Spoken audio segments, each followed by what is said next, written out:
Emily rose and sobbed, stood like something cornered, trying to decide which direction to bolt in. "Where's your car, Emily?" "Down at the garage, ma'am." "Good!" Aunt Tildy hustled her through the front door. "Now!" Her sharp eyes poked up and down the streets. "Which way's the mortuary?" Emily held to the step rail, fumbling down. What are you going to do, Aunt Tildy?" "Do?" cried Aunt Tildy, tottering after her, jowls shaking in a thin, pale fury. "Why, get my body back, of course. Get my body back. Go on." The car roared. Emily clenched to the steering wheel, staring straight ahead at the curved, rain-wet streets. Aunt Tildy shook her parasol. "Hurry, child, hurry, before they squirt juices in my body and dice and cube it, the way them persnickety morticians have a habit of doing. They cut and sew it so it ain't no good to no one." "Oh, Auntie, Auntie, let me go. Don't make me drive. It won't do any good. No good at all," sighed the girl. "Here we are." Emily pulled to the curb and collapsed over the wheel, but Aunt Tildy had already popped from the car and trotted with mincing skirt up the mortuary drive, around behind to where the shiny black hearse was unloading the wicker basket. "You!"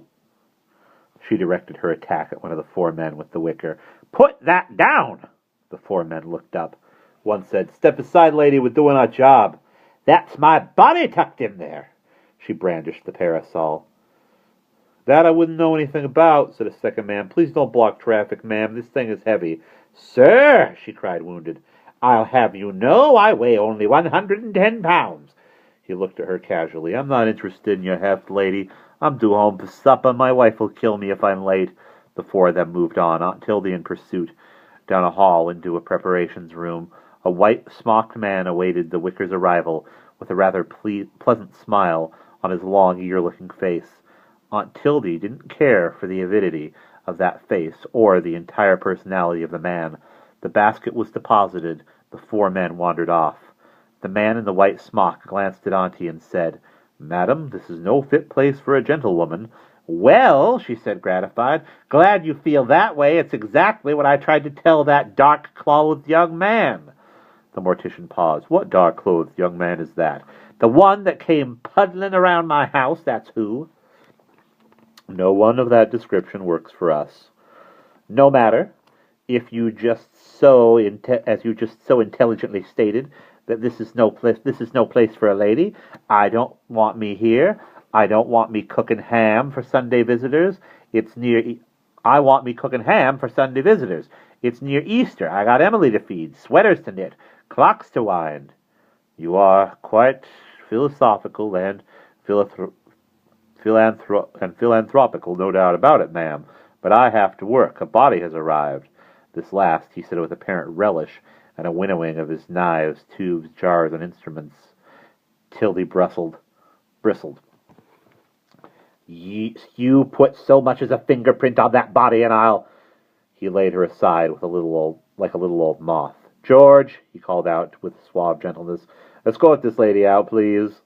Aunt Tildy glared at the approaching George. "Show me your backside. Going the other way." George took her wrists. "This way, please."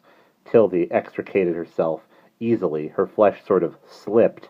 It even amazed Tildy, such an unexpected talent to develop at this late day. "See," she said, pleased with her ability. "You can't budge me. I want my body back."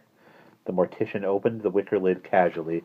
Then, in a reluctant series of scrutinies, he realized that the body inside was, it seemed, could it be? Maybe. Yes. No. No. No. It just couldn't be, but... "Ah," he exhaled. Abruptly, he turned, his eyes wide, and then they narrowed. "Madam," he said cautiously, "this lady here is a relative of yours?" "A very dear relation. Be careful with her." "A sister, perhaps?" He grasped at a straw of dwindling logic hopefully. "No, you fool! Me! Do you hear? Me!" The mortician considered the idea. "No," he said, "things like this don't happen." He fumbled with his tools. "George, get help from the others. I can't work with a crank present." The four men returned. Aunt Tildy crossed her arms in defiance. "Won't budge!" she cried, as she was moved like a pawn on a chessboard. From preparations room, to slumber room, to hall, to waiting chamber, to funeral parlor, where she threw herself down a chair at the very center of the vestibule. There were pews going back into gray silence and a smell of flowers. "Please, ma'am," said one of the men, "that's where the body rests for the service tomorrow." "I'm sitting right plumb here until I get what I want." She sat, pale fingers fussing with the lace at her throat, jaw set, one high-buttoned shoe tapping with irritation. If a man got in whooping distance, she gave him a parasol whoop. If a man got in whopping distance, she gave him a parasol whop. And when they touched her now, she remembered to slip away. Mr. Carrington, mortuary president, heard the disturbance in his office and came toddling down the aisle to investigate. "Here, here," he whispered to everyone, finger to his mouth. "More respect, more respect. What is this? Oh, madam, may I help you?" She looked him up and down. "You may." "How may I be of service, please?" "Go in that room back there," directed Aunt Tildy. "Yes."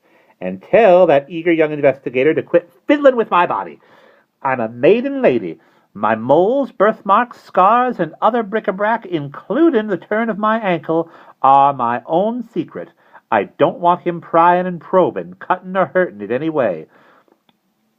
This was vague to Mr. Carrington, who hadn't correlated bodies yet.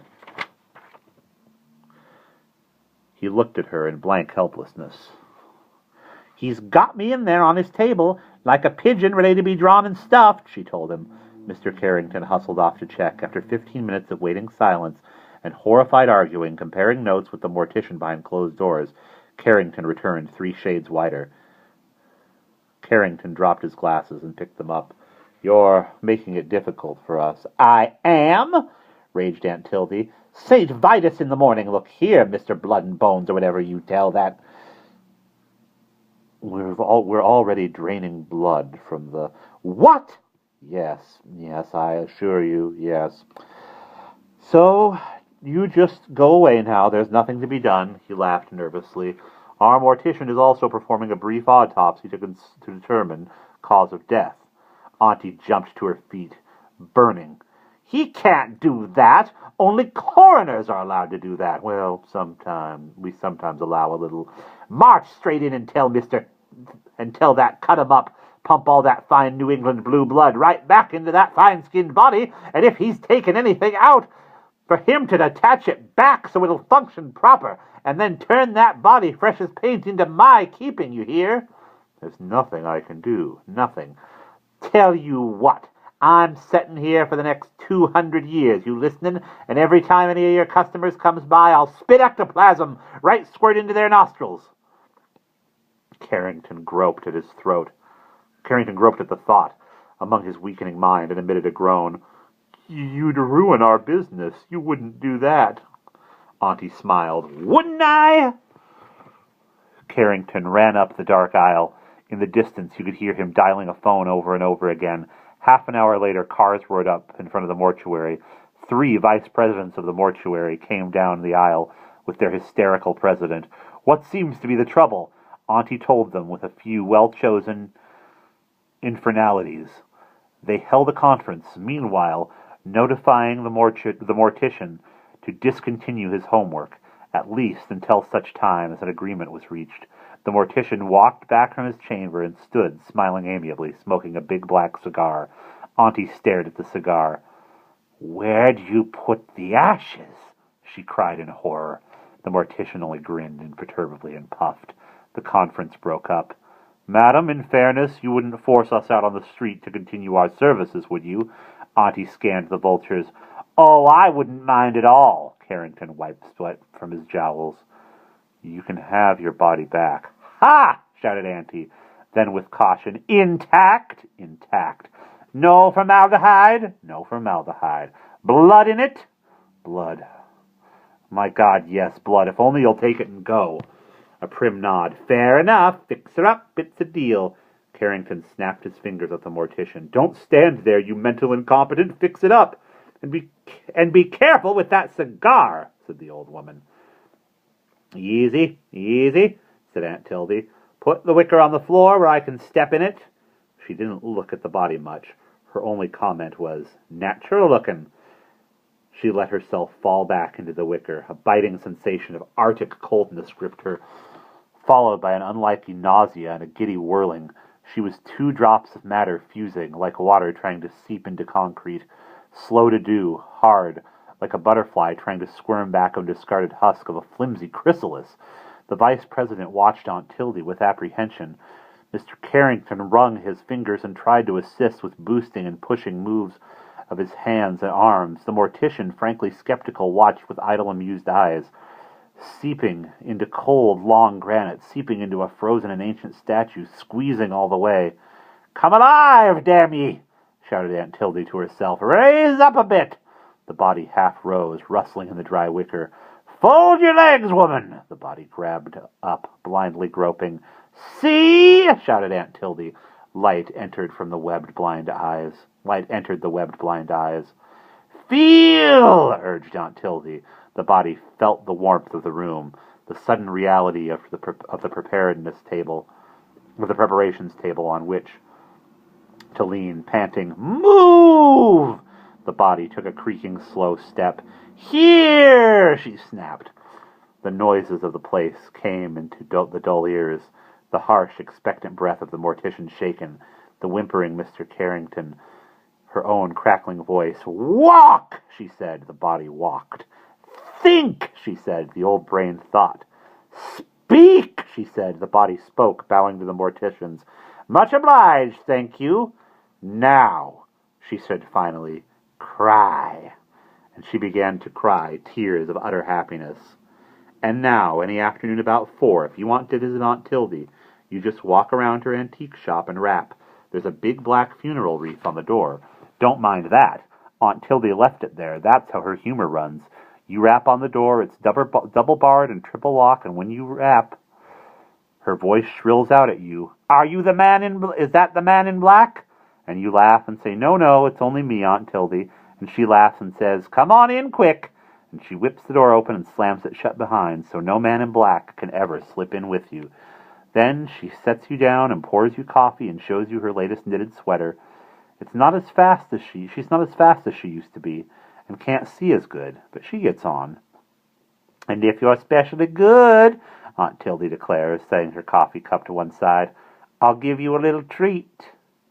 "What's that?" visitors will ask. "This," says Aunt Tildy, pleased with her little uniqueness, her little joke. Then, with modest moves of her fingers, she will unfasten the white lace at her neck and chest, and for a brief moment will show you what lies beneath. The long blue scar where the autopsy was neatly sewn together. "Not bad sewing for a man," she allows. "Oh, some more coffee? There." And that's the end.